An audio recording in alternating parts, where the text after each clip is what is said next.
sea la honra y la gloria. En esta mañana venimos con un corazón dispuesto, agradecido, convencido plenamente de saber quién es Dios en nuestra vida.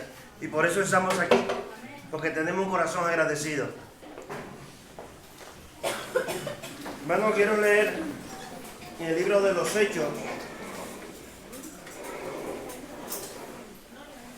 capítulo 2, verso 36.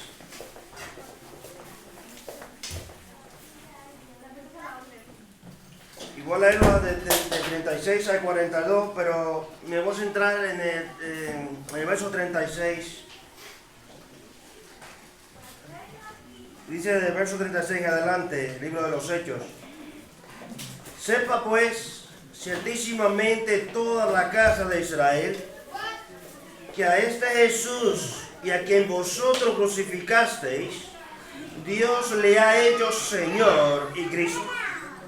Al oír esto, se compungieron de corazón y dijeron a Pedro y a los otros apóstoles: varones hermanos, ¿qué haremos? Pedro le dijo: arrepentíos y bautícese cada uno de vosotros en el nombre de Jesucristo para perdón de los pecados, y recibiréis el don del Espíritu Santo. Porque para vosotros es la promesa, y para vuestros hijos, y para todos los que están lejos, para cuanto el Señor nuestro Dios llamare. Y con otras muchas palabras testificaba y le exhortaba diciendo: sed salvos de esta perversa generación. Así que los que recibieron su palabra fueron bautizados, y se añadieron aquel día como 3,000 personas. Amén. Bueno, el verso 42. Y perseveraban en la doctrina de los apóstoles, en la comunión unos con otros, en el partimiento del pan y en las oraciones. Hermanos, este fue el primer discurso de Pedro ante tan grande multitud que se reunía allí. El libro de Lucas, que fue el escritor del libro de los Hebreos, él registra estos hechos de una manera tan clara, de una manera tan expresada, que no tenemos duda ninguna de saber la maravilla de Dios y de ver cómo Dios obraba en aquellos tiempos y cómo sigue obrando hoy en nuestros días. Pedro expresa este discurso en aquel día donde se celebraba el día del Pentecostés.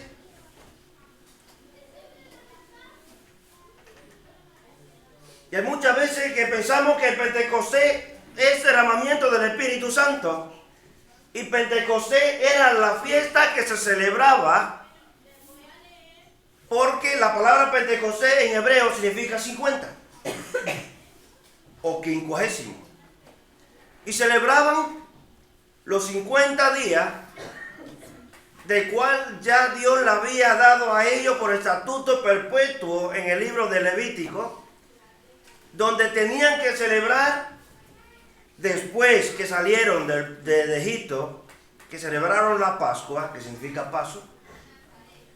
Después, a los 50 días en el desierto, ellos celebraron una fiesta de los granos de la gavilla, pero celebraban esta fiesta y Dios le dio a ellos: tienen que hacerlo por estatuto perpetuo. Y es que cuando ya Jesús fue crucificado, ya después que Jesús iba a ser resucitado, le había dicho a ellos: no se vayan, quédense en Jerusalén hasta que venga el Consolador. Y celebraban la fiesta porque coincidía que se estaba celebrando la fiesta de las gavillas, del grano y el sacrificio que hacían, y se celebraba esta fiesta el día de Pentecostés, donde habían de diferentes naciones, de diferentes idiomas, donde allí estaban gozosos celebrando esta fiesta del Pentecostés de los 50 días, cuando allí entonces viene la promesa que ya la había sido anunciada, venía el Consolador, el Espíritu Santo. Y mientras ellos allí estaban, dice que hablaban, no era que hablaban una lengua extraña, hablaban en lenguas entre ellos del mismo idioma, porque se entendían. Lo extraño de ellos es que habían de diferentes naciones y toditos se entendían lo que hablaban cada uno. Y qué bonito es el ver cómo Dios obra. Entonces muchos de los que estaban allí mirando, porque siempre en toda parte hay alguien que está mirando, no sé qué pasa, pero la Biblia dice en el libro de Proverbios que no se cansa el ojo de ver ni el oído de escuchar, pero siempre hay curiosos. Si te das cuenta, por la mañana te levantas y cuando el portal suena el portal abajo, cuando te vas a trabajar, hay algunas vecinas por ahí que levantan la cortina, la persiana, y ya tú lo escuchas. Siempre hay alguien mirando, hay curiosos. Hay curiosos. Pues allí habían curiosos y empezaron a decir: estos están llenos de mosto, estos están borrachos. Y Pedro se levanta, el primer discurso que él allí expresa, y dice: varones hermanos, aquí no hay nadie borracho, porque es muy temprano todavía para que puedan salir a tomar o a beber mosto, sino que se está cumpliendo la profecía del libro de Joel, cuando dice que derramará su espíritu sobre vosotros. Y esto es la promesa del Espíritu Santo que hoy se está viendo aquí. Y entonces Pedro empieza diciéndole a la multitud que estaba allí, era tan grande la multitud que de lo que habían recibieron a Jesús aquel día, casi dice que por lo menos 3,000 personas. Imagínense ustedes, no se está hablando de 300 personas, se está hablando de 3,000 personas que recibieron a Jesús en su corazón aquel día. De tan grande multitud, era todo el pueblo de diferentes naciones que estaba celebrando esta fiesta del Pentecostés.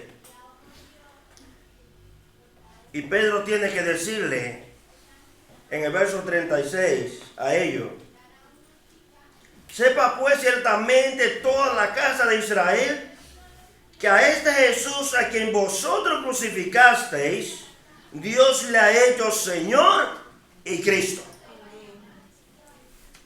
Y al oír esto, se compungieron de corazón y dijeron a Pedro y a los otros apóstoles: varones hermanos, ¿qué haremos?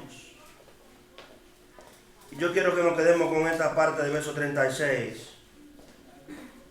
Se compungieron de corazón y ¿qué haremos?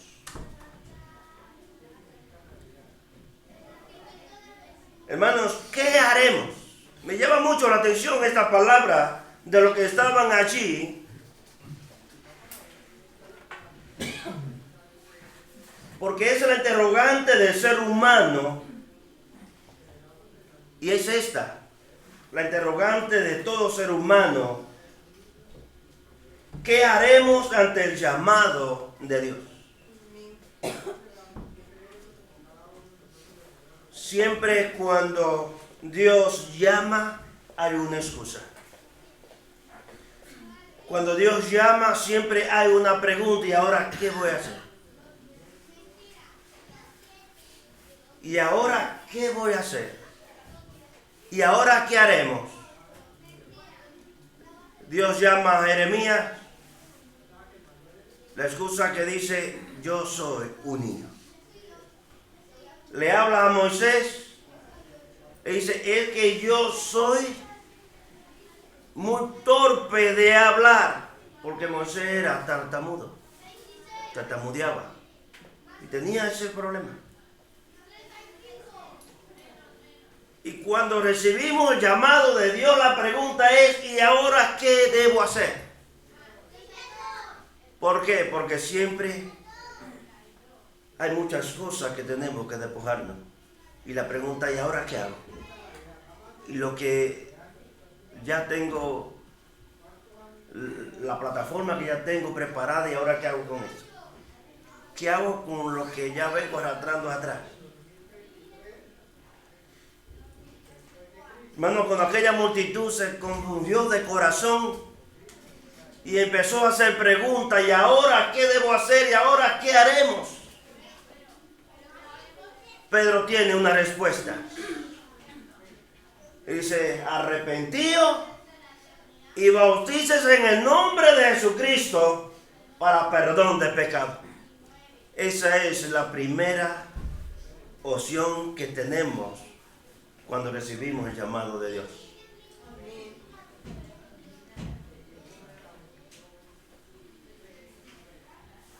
Hermanos,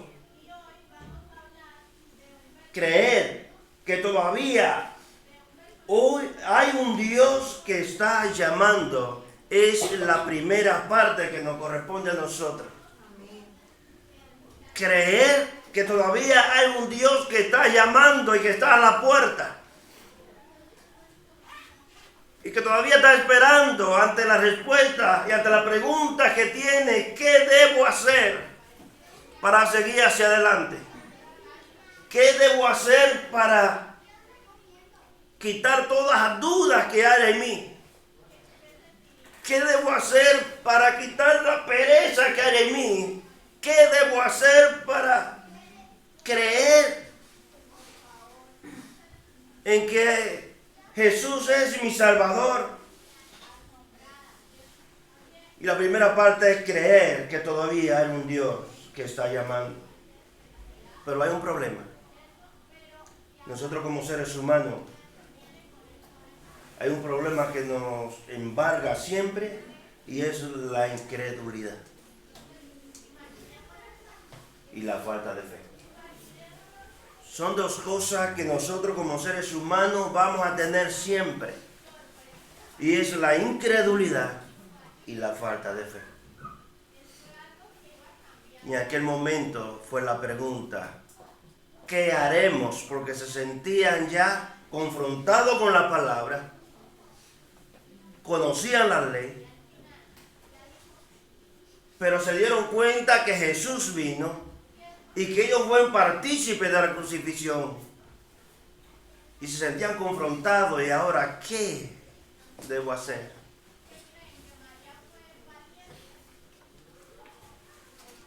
Hermanos, el gran problema de nosotros, los seres humanos, es la incredulidad y la falta de fe. En el libro de los Hebreos, capítulo 11, verso 6, dice, pero sin fe es imposible agradar a Dios, porque es necesario que el que se acerque a Dios crea que le hay y que es galardonador de los que le buscan. Esta palabra de que crea que le hay es que estemos plenamente convencidos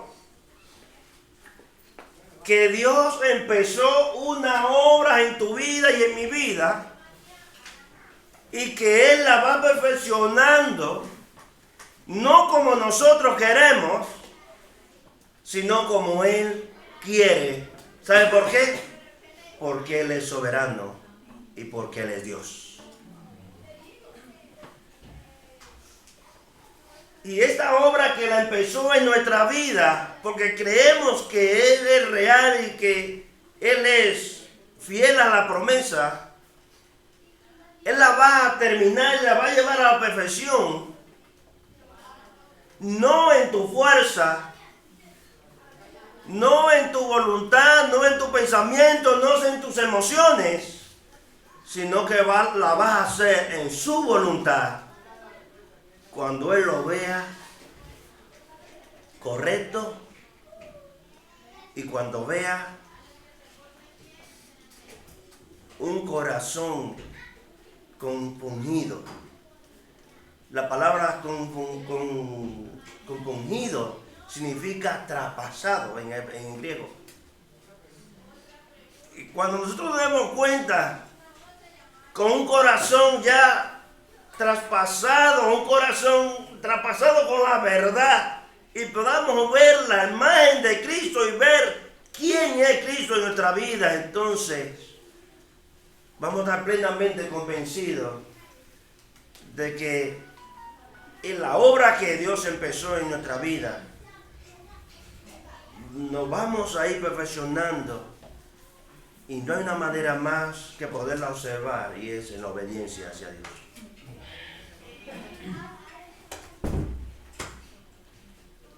Hermano, la palabra fe no es decir yo creo.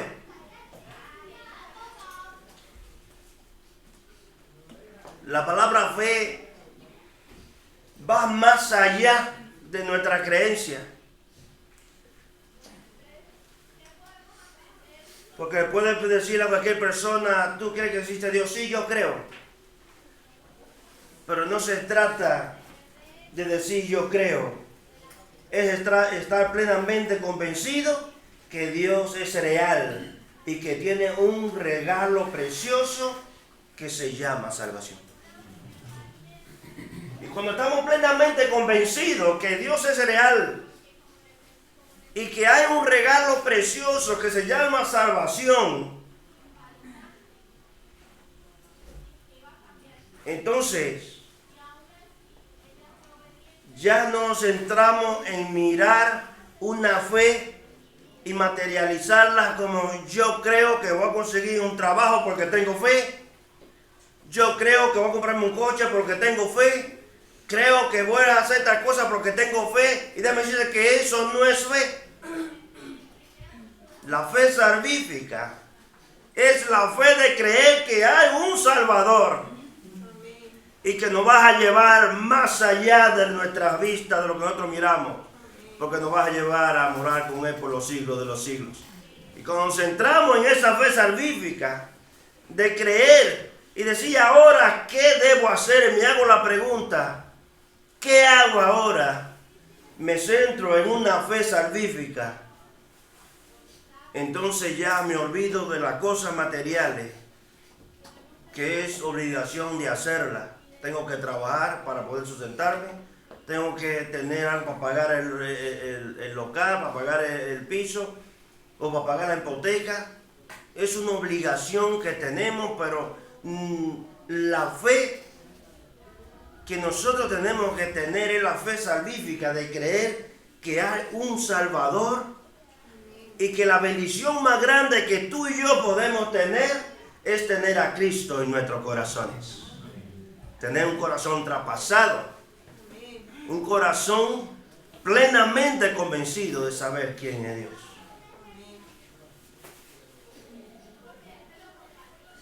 Hermanos, los que estaban allí guardaban la ley.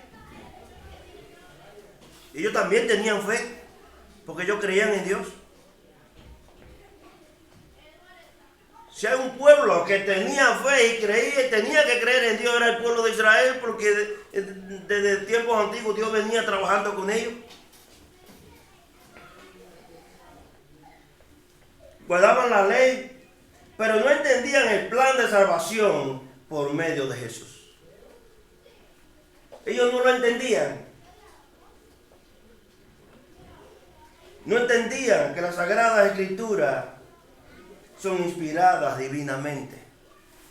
Ellos se centraron en la ley y tenían fe que Dios existía, pero no miraron la palabra de Dios como palabra inspirada y que Dios venía trazando un plan de salvación para un pueblo que estaba sin Dios, sin fe, sin esperanza, para un pueblo, para una humanidad que estaba como oveja que no tiene pastor.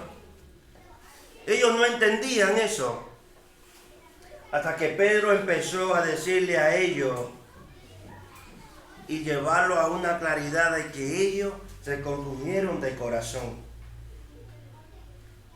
En 2 Timoteo capítulo 3 verso 16 dice que todas las escrituras es inspirada por Dios, es un verso que lo sabemos todos. ¿Y útil para qué? Para enseñar, para redarguir, para corregir, para instruir en justicia, con un fin. Dice, a fin, el verso 17, que el hombre de Dios sea perfecto, enteramente preparado para toda buena obra. ¿Y qué es lo que nos manda entonces a nosotros? Hacer la voluntad de Dios. Preparado para toda buena obra, pero estas buenas obras no es las obras el cual las materializamos y decimos, bueno, yo soy bueno y doy limosna, ayudo al prójimo, ayudo al necesitado, le doy comida a quien necesita. No se refiere a esa obra, porque esas obras no te van a llevar a salvación. Es una obra que Dios lo contempla como algo grato y que se agrada a Dios de esto, pero no es la obra que aquí Dios quiere que tú y yo hagamos. Preparado para toda buena obra es estar dispuestos a creer en la promesa de Dios y creer en su voluntad y de poder entender que hay un Salvador que se llama Jesús.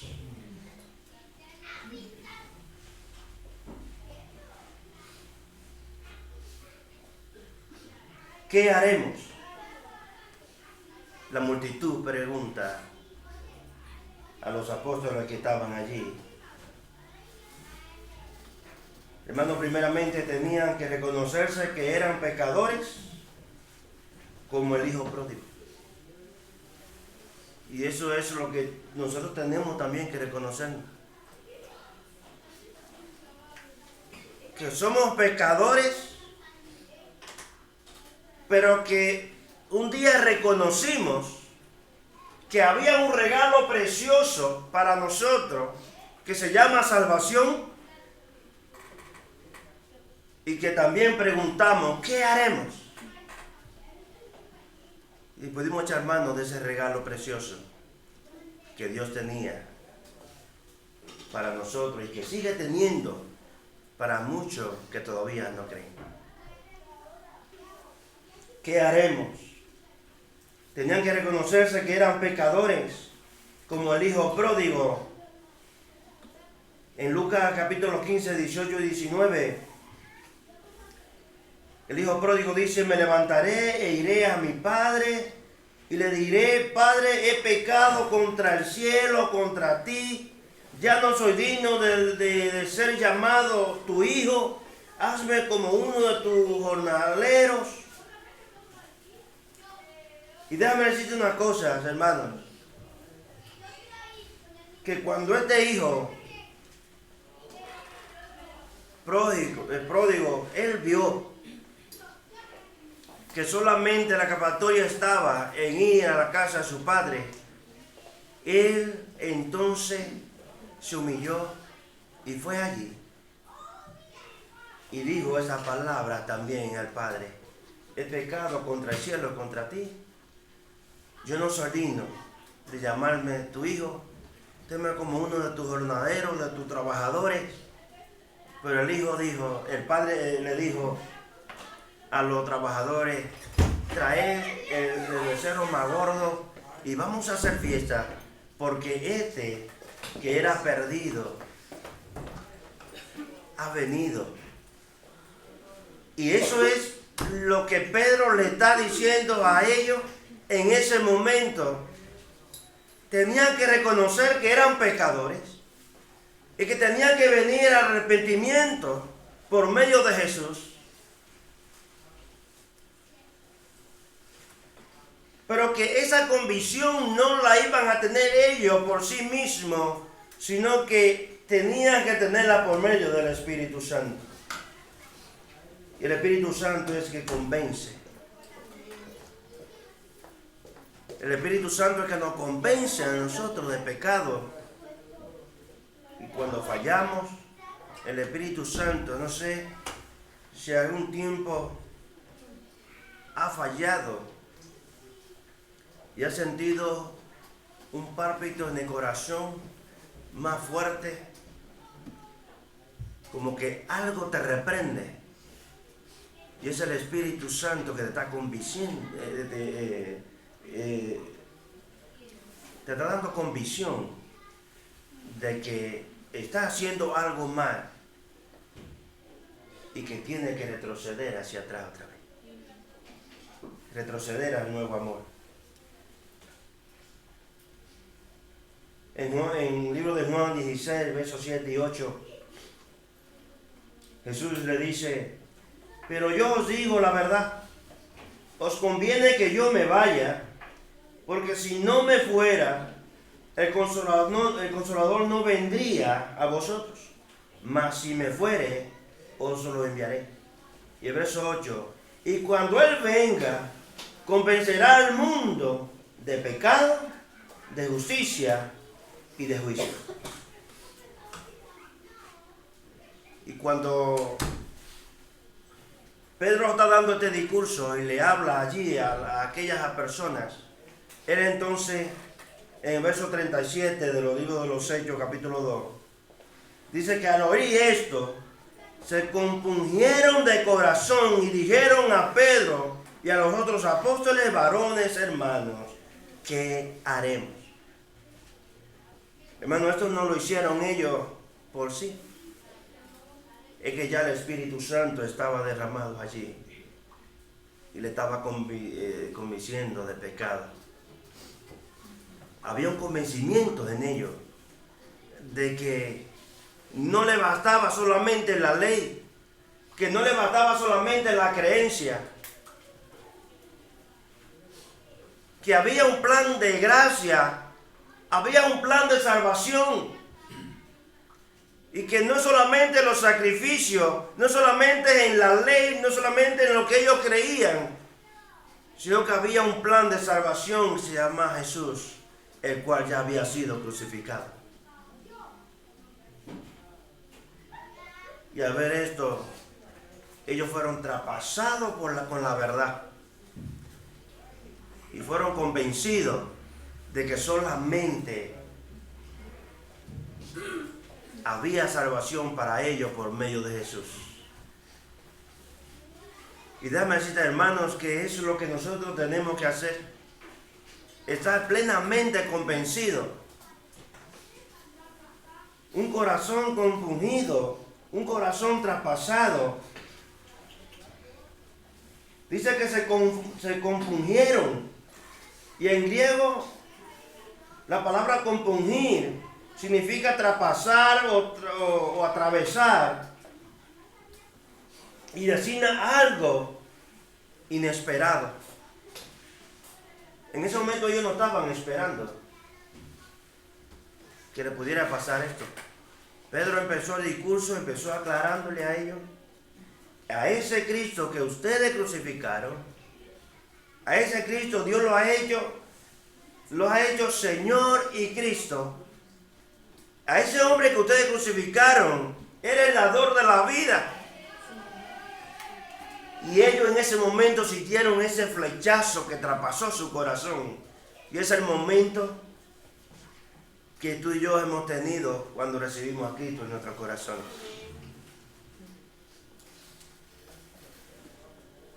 Amigos, si no has sentido ese flechazo en tu corazón, de que te has sentido traspasado por la verdad, es bueno que recibas en esa mañana ese momento de convencimiento, de saber quién es Jesús en tu vida.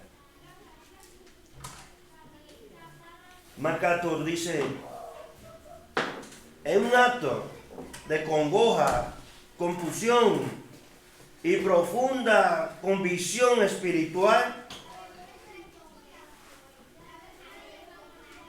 quedaron atónitos, acusados de haber matado a su Mesías. Eso es lo que dice MacArthur.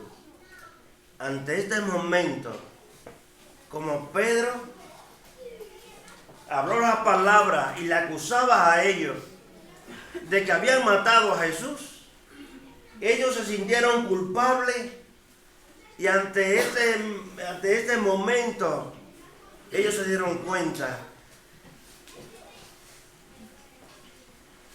y tuvieron que decir, ¿y ahora qué debemos hacer?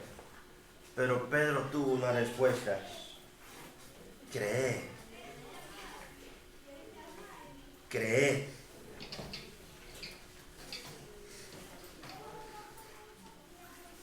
En Jesucristo. Y es lo que nosotros hemos hecho, creer en ese llamado. Y es lo que, si no has conocido a Jesús en tu corazón, eso es lo que tienes que hacer. Recibir ese llamado.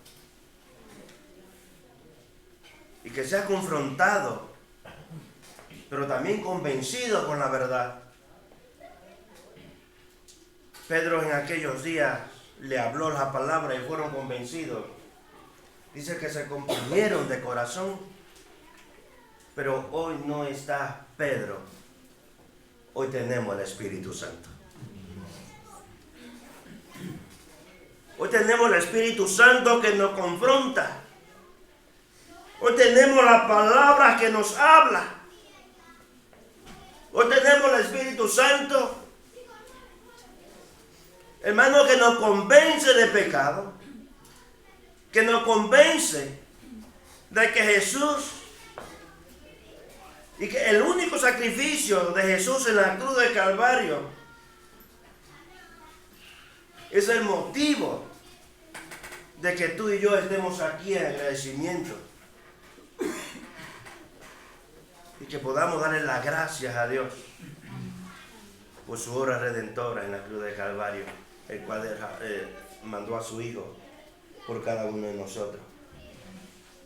Hoy tenemos el Espíritu Santo que nos convence de pecado.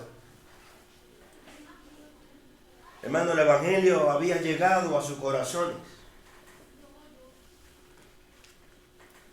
El Evangelio había llegado a los corazones de aquellas personas, y dice que fueron como 3,000 personas que fueron bautizados en aquel día, que recibieron a Jesús, que recibieron el Evangelio. No se está hablando de 3 personas ni de 300. Se está hablando de 3,000 personas que recibieron a Jesús en aquel momento, porque fueron traspasados con la verdad, por aquella palabra que Pedro decía, pero que fueron confirmadas por el Espíritu Santo. Por eso hoy no tenemos a Pedro para que nos lo diga. Hoy tenemos la palabra de Dios clara y profética. Hoy tenemos la palabra más clara y más profética. Lo que tiene que leerla, lo que tenemos que escudriñarla, lo que tenemos que vivirla. Tenemos el Espíritu Santo que nos convence. Tenemos el Espíritu Santo que nos consuela. Hoy no tenemos a Pedro, pero tenemos el Espíritu Santo que nos aclara. Y si está falta de fe, pídesela al Señor y te dará abundantemente y sin reproche. El Evangelio había llegado a sus corazones y hoy el Evangelio ha llegado a tu corazón y a mi corazón.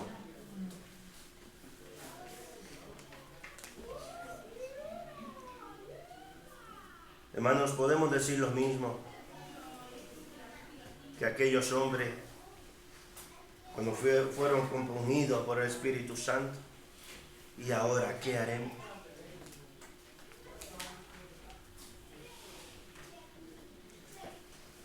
Hermanos, no tenemos una religión, no tenemos una creencia, no tenemos una costumbre, no tenemos una tradición. Lo que tenemos es un evangelio que cambia, un evangelio que transforma, un evangelio que regenera, un evangelio que liberta. Eso es lo que tenemos hoy. No te vayas a las tradiciones. No te vayas a las religiones. No te vayas a la creencia. No te vayas a la costumbre. Vete a Cristo. Porque hoy tenemos un evangelio más claro que nunca. Hermano, el evangelio es poder de Dios para todo aquel que cree en su nombre.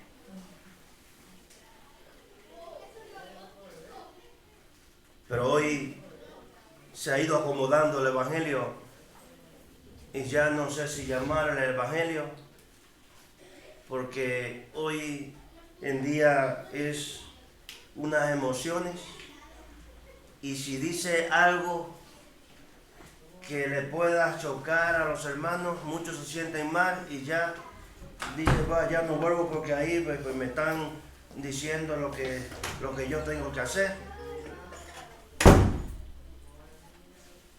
Y nosotros como cristianos lo que tenemos y lo que estamos llamados es a predicar el evangelio. No estamos llamados a predicar costumbre. No estamos llamados a predicar creencia. No estamos llamados, hermanos, a predicar tradiciones. Estamos llamados a predicar el evangelio de salvación. Tenemos un evangelio que cambia, un evangelio que transforma. Déjame decirte que dentro de esta parte, Dios toma 3 partes importantes para traernos a Cristo.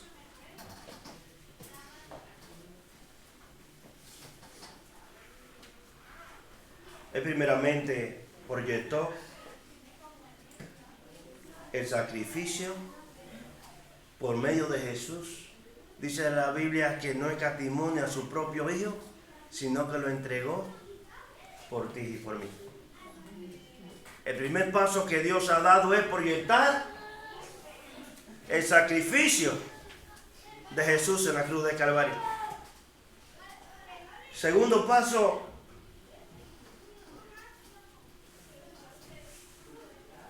que está llevando los hombres a Cristo.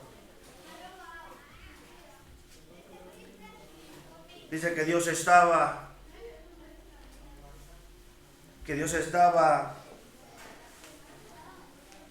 en Cristo reconciliando consigo al hombre, no tomándole al hombre en cuenta su pecado, y nos encargó a nosotros la palabra de la reconciliación.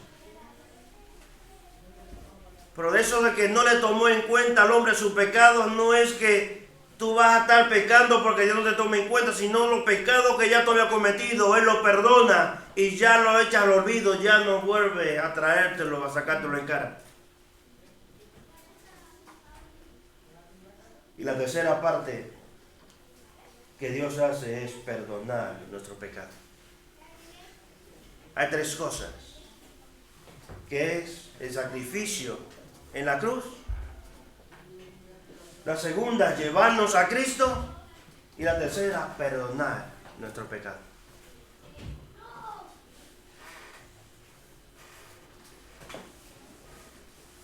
Hermano, el evangelio significa buenas nuevas o buenas noticias para la humanidad. Y eso es lo que hemos recibido, buena nueva. Hemos recibido una esperanza. Hemos recibido paz, hemos recibido consolación por medio del sacrificio de Jesús en la cruz de Calvario. Ahora tenemos 3 cosas que hacer nosotros también. Dios hizo la suya. Y nosotros tenemos que hacer 3 cosas. Primeramente, creer.